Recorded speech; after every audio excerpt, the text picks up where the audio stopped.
Yes, ready, start. माननीय सभापति जी, आज हम इस देश की महिलाओं के लिए जो कानून बना रहे हैं उससे हमें बहुत गौरव का अनुभव हो रहा है। समाज में प्रचलित दहेज प्रथा को समाप्त करने के लिए हम यहाँ आए हैं। इस बात के लिए भी आज गौरव का अनुभव कर रहे हैं कि हमारी महिला सदस्यों के अलावा पुरुष सदस्य भी इसमें प्रयत्नशील हैं। महोदय, हमारी इस समिति का उद्देश्य यह है कि 1961 में जो कानून दहेज को रोकने के लिए बना उनका पालन नहीं हो रहा है, वह क्यों नहीं हो पा रहा है, इस पर हम विचार करें और यदि आवश्यक है तो कानून में संशोधन करें। हम लोगों को इन्हीं उपायों तक सीमित नहीं रहना चाहिए, वरन इस संबंध में जो हमें अनुभव हो रहा है उस पर भी सोचना चाहिए। इसके बारे में जो कानून बनते हैं उनको हमारे कानून में लाएं और देखेंगे और यदि आवश्यक हुआ तो उनमें संशोधन भी करेंगे। महोदय, इस कानून में हमने जो कमियां देखी हैं उसकी ओर मैं आपका ध्यान दिलाना चाहूँगी। मैं समझती हूँ कि यह दहेज के मामले में अधूरी परिभाषा है। कानून के माध्यम से जो हमें सफलता मिली है वह इसके लिए कम है। इसमें कहा गया है कि जो भी पैसा या जेवर लड़की को दहेज के रूप में दिया जाता है या दिया जा सकता है, यदि उसे शादी के पहले तय न किया गया हो। महोदय, हम एक ही समाज में रहने वाले लोग हैं। आज दहेज हर घर में फैला हुआ है। जो दहेज दिया जाता है वह बहुत ही गुप्त रखा जाता है और गुप्त रूप से दिया जाता है। आज कोई भी माँ बाप समाज के सामने प्रत्यक्ष रूप से नहीं दिखाता है कि उसने क्या दिया है।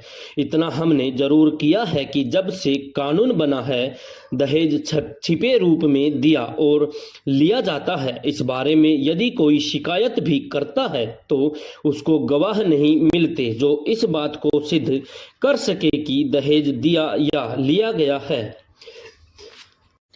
हमारे देश में या तो लोग अमीर हैं या बहुत गरीब हैं। अमीर लोग शादियों में लाखों रुपए खर्च कर सकते हैं, लेकिन जो गरीब हैं वे पैसा खर्च नहीं कर सकते। इसलिए हमारा सुझाव है कि स्थानीय स्तर पर इसके लिए एक समिति बने। सभापति महोदय, मैं सरकार द्वारा घोषित कपड़ा नीति का स्वागत करता हूं। मैं ऐसा नहीं समझता कि मजदूर लोग इससे प्रेरित नहीं होंगे तथा इससे रोजगार के अवसर नहीं बढ़ेंगे। मैं इस सरकार को बधाई देना चाहता हूं कि जब से कपड़ा नीति की घोषणा हुई है तब से कपड़ा उद्योग में जो 10 करोड़ का घाटा था वह घटकर 9 करोड़ हो गया है। इससे यह साबित होता है कि इसकी अक्षमता बढ़ी है, इसकी कार्यकुशलता बढ़ी है। इस उद्योग के अंदर पहले जो अपव्यय हो रहा था उस पर भी काफी हद तक काबू पा लिया गया है। मैं सरकार को इसलिए भी बधाई देना चाहता हूं कि जो 20 मिलें बंद पड़ी थी उनमें से 4 मिलें चालू हो चुकी हैं और 16 मिलें शीघ्र ही रोग मुक्त होने की स्थिति में है। मेरा सरकार से आग्रह है कि सरकार इस दिशा में दिलचस्पी लेकर बड़ी संख्या में मिलें चालू करवाने का प्रयास करें। महोदय, नियोजन की दृष्टि से हमारा उद्योग आबादी को प्रभावित करता है और इस प्रकार लोगों से इसका संबंध जुड़ा रहता है। इस उद्योग के अंदर आज 15 लाख लोग काम कर रहे हैं, जिनमें से 10 लाख लोग बड़े कारखानों में, 2 लाख लोग छोटे कारखानों में और 3 लाख लोग लघु उद्योग के क्षेत्र में लगे हुए हैं। इस बड़ी जनसंख्या को देखते हुए मैं यह अवश्य कह सकता हूं कि भारत का कोई भी जिला ऐसा नहीं है जो इस उद्योग से जुड़ा न हो। इस उद्योग से देश को करोड़ों रुपए की विदेशी मुद्रा प्राप्त होती है, जिसमें से 80 करोड़ रुपए हथकरघा क्षेत्र से, 90 करोड़ रुपए बड़ी कपड़ा मिलों से और 60 करोड़ रुपए विदेशों को भेजे जाने वाले सिले सिलाई वस्त्रों से प्राप्त होते हैं। लेकिन दुनिया के बाजार में भारत की होड़ कोरिया से है। कोरिया से भारत की प्रतियोगिता को देखते हुए भारत को नई तकनीक अपनाने की बहुत आवश्यकता है और इस दिशा में तुरंत प्रयास किया जाना चाहिए। अंतर्राष्ट्रीय बाजार में अपनी ख्याति एवं प्रभाव को कायम करने के लिए भारत को अपनी मशीनों का नवीनीकरण करना होगा, क्योंकि हमारी जो अब तक की मशीनें हैं वे पुरानी पड़ रही हैं। इसलिए इस उद्योग को सुरक्षित किए बिना आप प्रतियोगिता नहीं कर सकेंगे।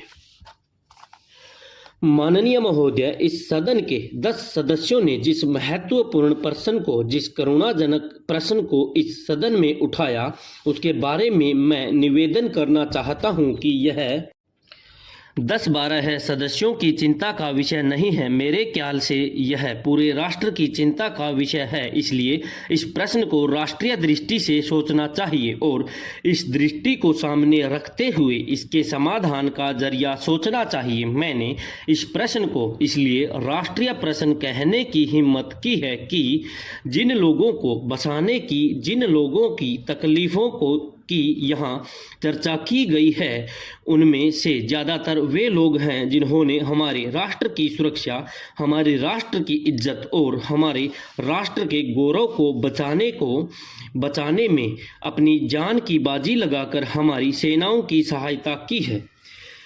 इसलिए मैं कहता हूं कि उनके गौरव की जो गाथाएं हैं हमारे राष्ट्रीय इतिहास का एक अंग बन चुकी है। ऐसी हालत में अगर समय रहते हम उनकी सहायता नहीं करते, उनकी समस्याओं का समाधान नहीं करते, तो हमारा जो इतिहास है वह हमको कभी माफ़ नहीं कर सकेगा। मैं अपने शासन से यह कहना चाहता हूं कि इस बारे में शासन को जो दृष्टिकोण है वह कोई ज़्यादा अच्छा दृष्टिकोण नहीं है।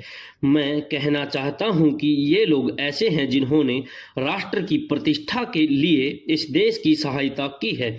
उनके ऊपर हम लोगों का गर्व है और उन लोगों के बारे में मैंने स्वयं इस प्रकार के प्रमाण पत्र देखे हैं जिनमें हमारे सेना के सर्वोच्च अधिकारियों ने इस बात को प्रमाणित किया है कि इन लोगों ने सेना की बहुत ही ज़बरदस्त सहायता की है और अपने जीवन का खतरा मोल लेकर हमारे देश की सुरक्षा के लिए काम किया है।